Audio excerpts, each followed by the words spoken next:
สบายดียามเช้าไปหน่อยสบายดีเพื่อนทุกคน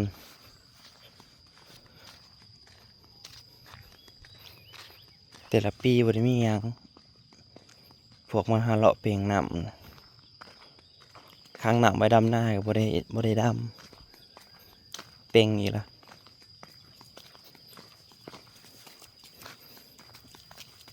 มาเลาะเปียงจนได้เบิ่งดิจุคูมือเอามาจอบสุดท้ายก็เปียงอีกละเปียงหาปลาพวกขี้ยาสูบยาลาอะไรอยู่บ่ได้หาเลาะเปียงน้ำหน้าหมูคูปีที่แล้วนี่คือกัน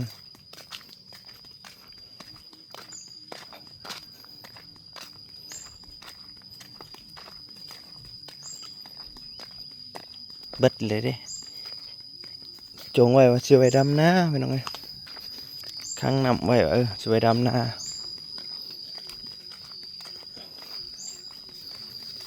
มาเป่งเบิดอีกละ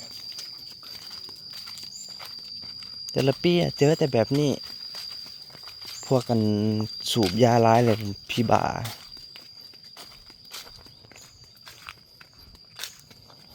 เบิดน้ำเฮาเบิ่งนี่สภาพ เบิดเลย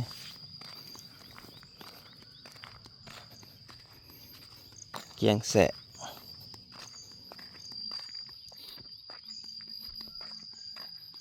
วันพวกผมมีเวียกตึงหนังไม่บากละลาย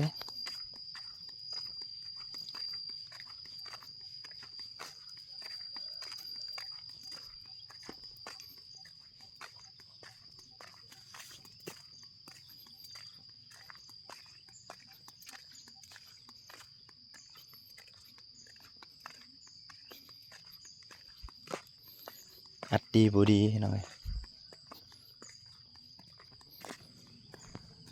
ขาดลูกอื่น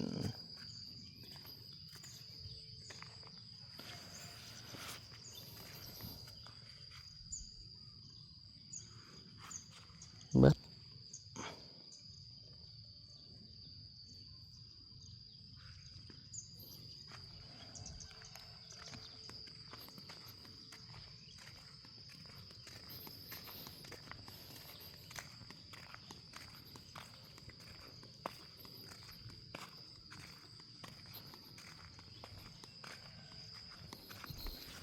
คือปีแล้วนี่ก็พากันมาจอบเป่งกลางคืนมา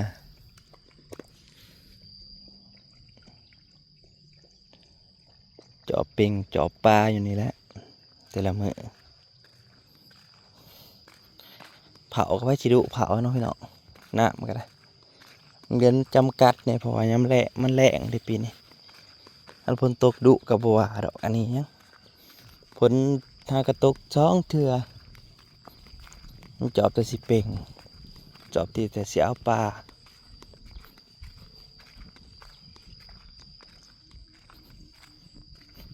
ขันเอาเห็นเนี่ยเขาเอาพันมือถิ่มเลยเฮาเตรียมน้ำไว้สีดำหน้ามาเป็นอย่างสีคือให้นี่ก็จะเครื่องมันได้แล้วนี่เอาไว้นี่จะเครื่องมันได้เขาสิเป่งอยู่แล้วนี่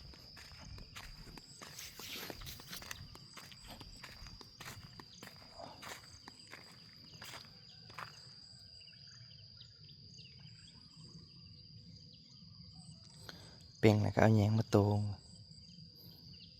เอาปลา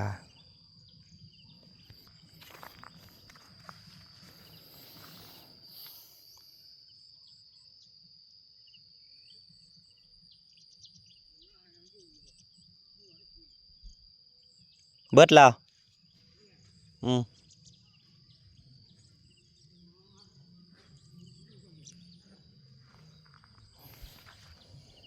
แผนการ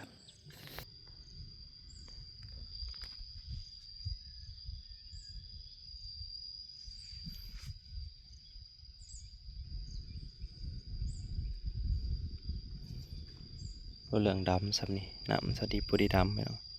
ปุรีดำไว้สับนี่ดำกับวันที่20ปลายพอละกันฝนตกกับฝนบ่ตกกับบ่ได้ด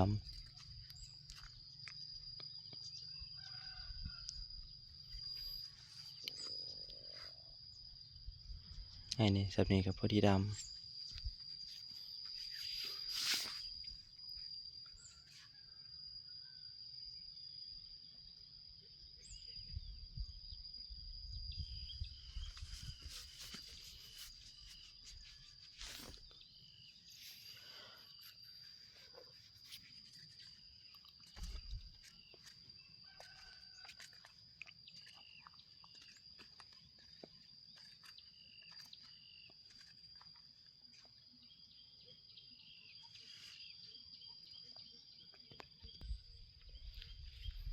เบิดเลยสภาพเบิดเขาหลักเป่งกูปีอะไรกูปีที่เขาหลักเป่ง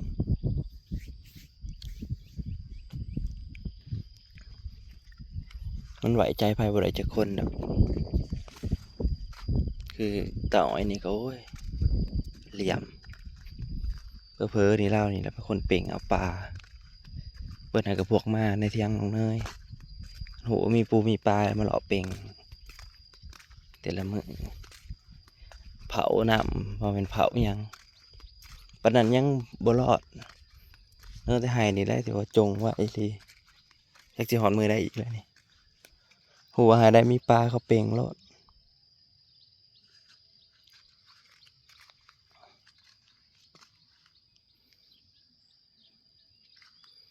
มันจะพวกเหลี่ยม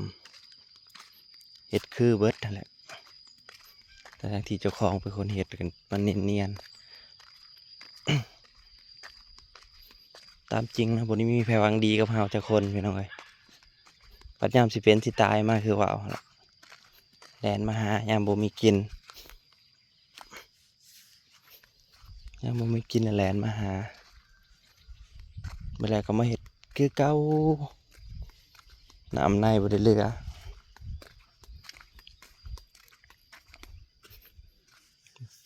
ผมพี่ไว้ไพวังดีจะคนดอกคือพวกนั้นก็ได้คือกัน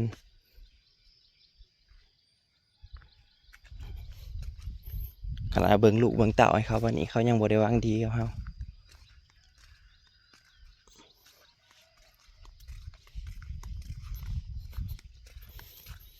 กินหอยแล้วหอยมาเทใส่ให้หน้าเขาเซ้ยกังเงิดไรพวกนี่ใจมาขนาด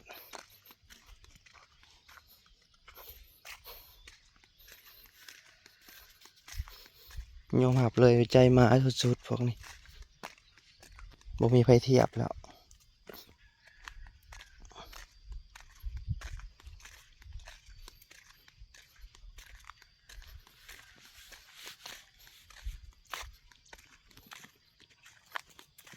ปีโก้อย่าลงไปให้นี่เขาก็บ่อยากมีซ้ำให้หน่อยบ่ค่อยลายให้นี่เบิดเลยน้ำรวดเบิดเลยหวานข้าวล้ำเท่านั้นหวานข้าวล้ำอีกข้าวเน่า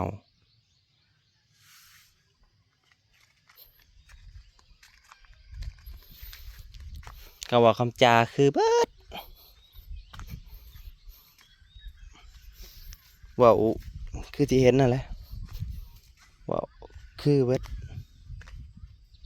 คือว่าได้อันนั้นคือสิวังดีแต่ว่าที่จริงโอ้ยพี่น้องเอ้ยบ่อยากคิดบ่อยากว้าวใจนะพอแห้งเลยความขี้อิจฉา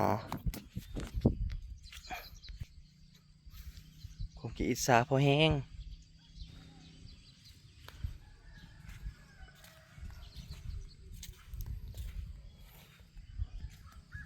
งัวมากินเขา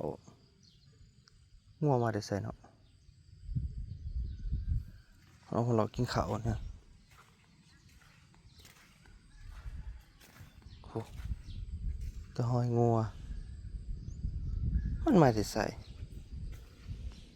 นี่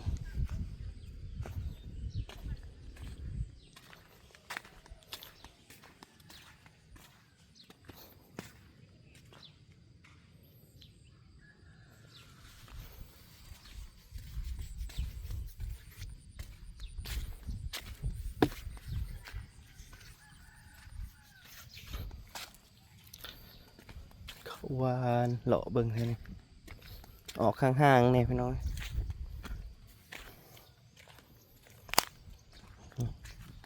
ห้อยงัวมาเลาะกินเฉยหน่อยงัวมาแต่ใส่เนาะให้กัดไปประทันแซงเอามาเลาะดอกแถวนี้เลาะดอกนี่นามักจับเขานี่ปะ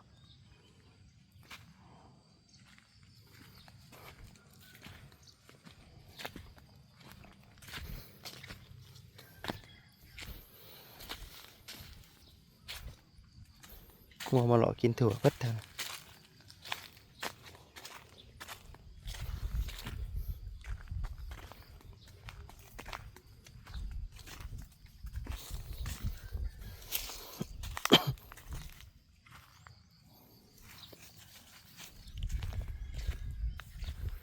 ขอบคุณหลายๆพี่น้องที่เข้ามารับชม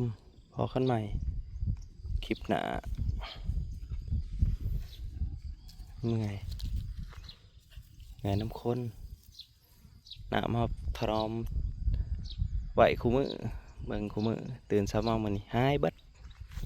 จะได้ดำมันก็บ่ส่งจะได้ดำถ้าฝนบ่ตกมาอีก